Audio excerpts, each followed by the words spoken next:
Hi, I'm Bruce Kivo. Welcome to MMA Confidential TALK. Here with my buddy Shawn Obasi, known as the Wing-Jitsu man. Shawn, how are you today? All right, yourself? Good, man. Awesome. So much is happening in MMA. You know, we just saw a great UFC 117. Almost an upset. Sonnen almost upset Silva. There's boxing versus MMA right now with James Toney and Randy Couture. Before we get into it, when you appeared in one of our shows with the M1 tryouts, you got a lot of hits. There was a lot of commotion. And, yeah, definitely. And now maybe you have a deal with Strikeforce. What's going on with that? Well, yeah, actually, it's a lot of popularity, I guess, and from that video.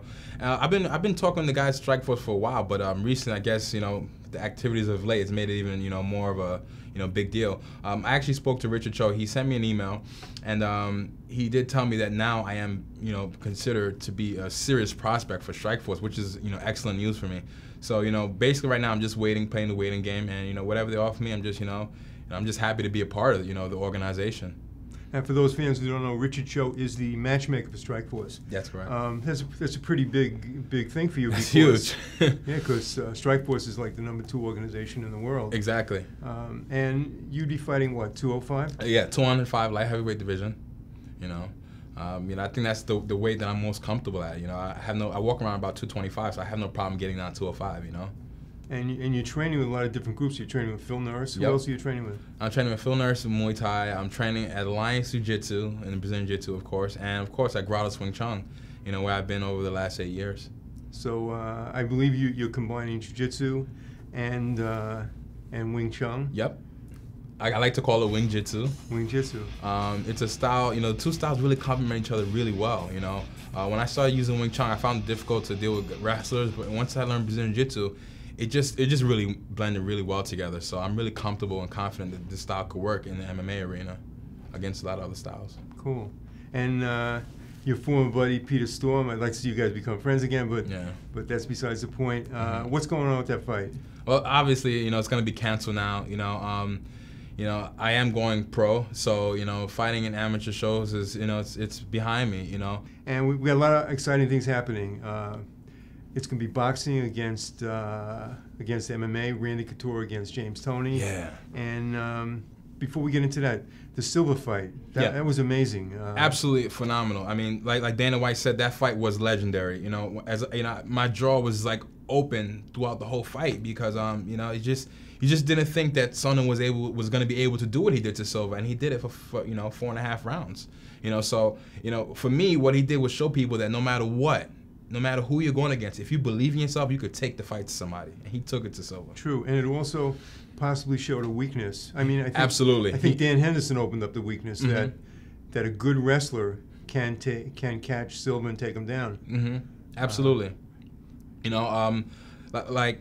What I'm seeing with wrestlers now is they're finding ways to just win fights through gaining control throughout the whole match and gaining points for takedowns. And I don't have nothing against that, but it's just one aspect of the arts, but it is a strong aspect. You see guys are winning, so, you just got to be able to counter that kind of fighting style, It's really tough, so I give those wrestlers and, grapplers a lot of respect. And would you say that the Jiu-Jitsu is getting more respect again because Werdum, beat Fedor, because for a while, all of a sudden, we were thinking you could just be a great striker and you're going to win, but you got to be well balanced. It's getting some absolutely respect back to the Jiu-Jitsu now. Yeah, I mean that fight with Fedor-Werdum, it showed that Fedor is one of the greatest. He is the greatest fighter, regardless of the loss. And you just got to be really careful in the guard of a guy who's really skilled in submissions. So I think he was just lax for a second, and that's it's a small mistake. We're trying to be a big mistake, So it's all about being careful when you're going against a guy like that. You don't want to play around knowing they could submit you from any position like Werdum. He's world class grappler. Hey, Werdum was prepared for this.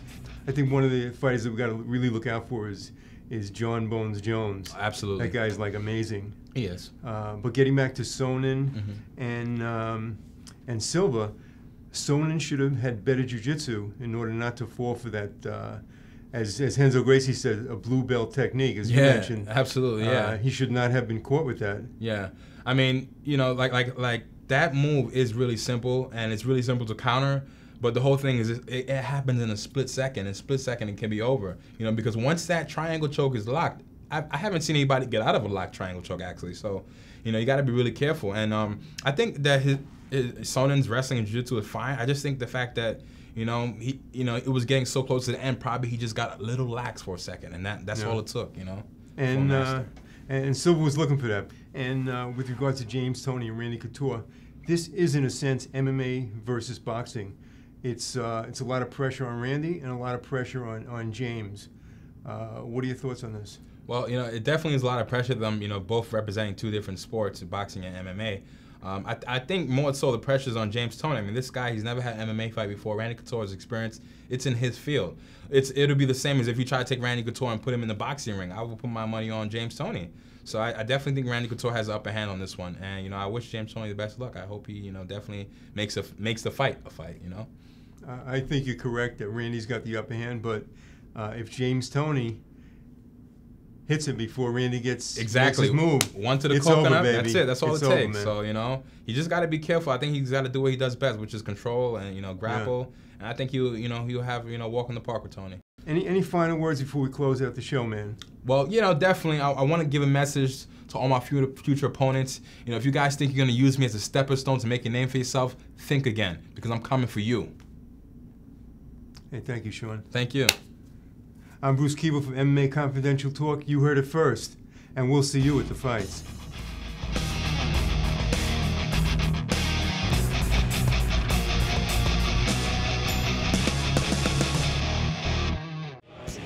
Want more? Go to inasectv.com to connect with the world of sports. Real-time updates, blog postings, and all the action you can handle in a sec. inasectv.com, connecting you to the world of sports.